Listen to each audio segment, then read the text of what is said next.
Yo, what's up everyone? Magandang araw po muli sa bawat isa. At ako nga po pala si Densky at nandito ka po sa Densky Aviary.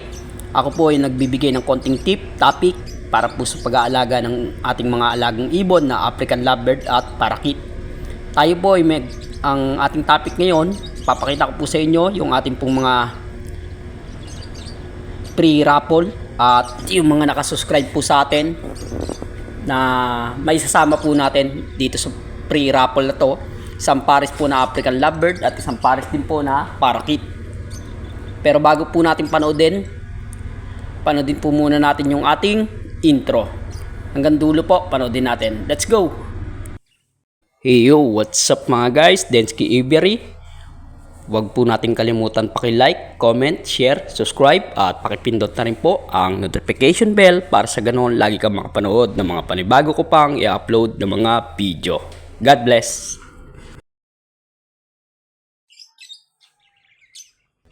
Yo, what's up mga guys? Magandang araw po muli sa bawat isa at ang sabi ko nga po, ipapakita ko po sa inyo yung ating pong mga ibon habang naandyan po sa screen natin. At diyan po tayo kukuha ng ating pong ipamimigay sa inyo mga kaibon, mga lods, yung ating pong pre-raffle. At baka po hindi ko po maisulat yung inyo pong mga pangalan, yung dyan po na may naka-shoutout po dyan, pasali po kayo dito po sa ating pre-raffle. At yung mga hindi po mailalagay, mas maganda po siguro kung mag-comment po kayo. Comment po kayo kung gusto nyo sumali na magkaroon ng isang pares na African Lovebird at isang pares din po na Parakeet. Bali magkahiwalay po yung mananalo nun mga kaibon. Bali dalawang ikot po ng ating ruleta gagawin natin para mas maganda po. Then sabi ko nga po, comment po kayo kung gusto nyo sumali at taga saan po kayo. Yun po yung ating mga i-comment mga kaibon. At ito lang po yung ipapakita ko lang po sa inyo na tuwing umaga, ganyan po yung aking ginagawa. Diyan sa aking ibunan, inaangat ko po yung lona dyan at yung pinakabubong nila, pansamantalang bubong nila, at maayos naman para makikita nila yung mga puno sa paligid at may isip nila na nasa gubat sila o nasa mga punuan sila. Ganun po yung magiging mangyayari. At yan po yung medyo dumadami na rin po kasi meron na naman po kasing bababa ngayon na panibagong mga inakay natin. Baka mga 12 piraso yun yung bababa na panibagong inakay ng African Lovebird natin. Thank you Lord at thank you rin sa patuloy ng mga suporta nyo mga kaibon. Then sana magtuloy-tuloy pa. At yung ating pong mga Parakeet, wala pa pong mga nagpe-pair o nagpapares-pares. Abang-abang lang po tayo. Nilagay ko lang po muna sila sa isang flight cage. Pag oras na magkaroon na rin tayo ng panibagong cage natin o panibago nating kulungan para maipasok na natin sila lahat doon at mailagay na natin sila lahat. Nagbabalak po kasi ako na gumawa ng talagang kulungan nila na sama-sama po yung Parakeet at magsama-sama rin po yung mga African Lovebird natin. Yun po yung ating balak, maging Connelly cage. At hindi lang po basta Connelly cage, pag oras po na nagbi-breed, doon lang po natin ilalagay dyan sa mga cage nila na yan. Pag nagbi-breed, pag oras na nanganak na at kumakain na po yung kanilang mga inakay, imbis na ilalagay natin sa flight cage o sa double cage na kulungan, ipakawalan ho natin sa malaki-laking kulungan para sa ganon maging masanay sila na magkakasama sila at makalipad-lipad sila ng maganda at malawak-lawak na liliparan. Yan po yung ating balak mga lods, kaya tuloy-tuloy lang po ang pagsuporta para sa ganon magkaroon din po tayo ng mga budget para doon sa ating mga binabalak na paggawa ng ating pong kulungan o cage na Connolly cage para ite-testing natin. Kung halimbawa po magkaroon tayo ng Connolly cage o magiging flight cage natin na medyo malaki-laki, doon natin sila pakakawalan para mas maganda yung magiging lipad nila.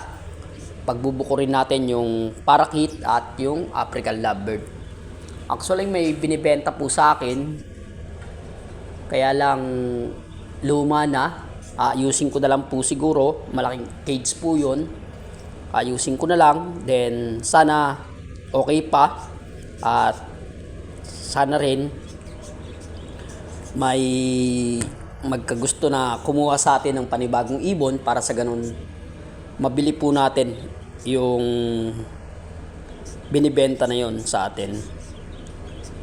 Mga kaibon, salamat sa mga patuloy niyong mga suporta at huwag po kayong magsasawa na sumuporta. Ito na nga po yung sinasabi ko na parapol, magtutuloy-tuloy na po ito ha. Pag oras po na mga naka 1,000 subscriber tayo, halimbawa naka 800, tapos na parapol natin 1,000 naman po, 1,000 subscriber, parapol na naman po ulit tayo. Kada 200 subscriber ang madadagdag, magpaparapol na po tayo ng ating mga alagang ibon para sa ganun lahat po tayo na mga gustong mag-alaga ng ibon at gustong matuto, gustong maka-experience na pag-aalaga ng ibon, maka-experience po ng pag-aalaga. At para rin naman po yan sa inyo. Alam ko, kaya ko rin naman pinaparami ang mga ibon natin na yan para po yan sa inyo, sa mga patuloy ng mga sumusuporta. At dun sa mga kung kailan nakakaangat tayo, kahit papaano nagkakaroon na tayo ng kahit papaano mga ibon na mga walang sawang sumusuporta. Maraming salamat sa inyong lahat mga lods ha. Hindi po ako magsasawa na magpasalamat sa inyo. At maiksing video lang po itong ating ginawa para po sa ganun may pakita ko po sa inyo at masabihan ko po kayo na magpaparapol na po tayo, maka 800 subscriber po tayo. Nasa 775 subscriber na po tayo ngayon. Konting-konti na lang po, maka 800 subscriber na tayo. Pag naka 800 subscriber, iparapol natin kaagad to. Dapat po maisalip ko po kayo lahat. Gusto ko po maisalip po kayo. Kaya kung ako po sa inyo, doon po sa mga hindi pa po nakasubscribe, subscribe na po kayo. Baka po kasi nanonood lang kayo pero hindi naman kayo nakasubscribe. Nanonood lang kayo, comment kayo ng comment, pero hindi nyo alam, hindi pa pala kayo nakapindot ng all doon sa ng notification bell natin. Kaya kailangan pindutin nyo na mga lods at subscribe na kayo. Huwag po puro comment ng kung ano-ano po. Mas maganda po, sumali na po kayo para sa ganun maranasan nyo rin po. Malay nyo kayo yung manalo sa ating pre-raffle. Ayun lang po. Hanggang sa muli, maraming salamat sa bawat isa. God bless po sa inyong lahat. God bless po. Salamat. Thank you. What up, Densky Ibiri.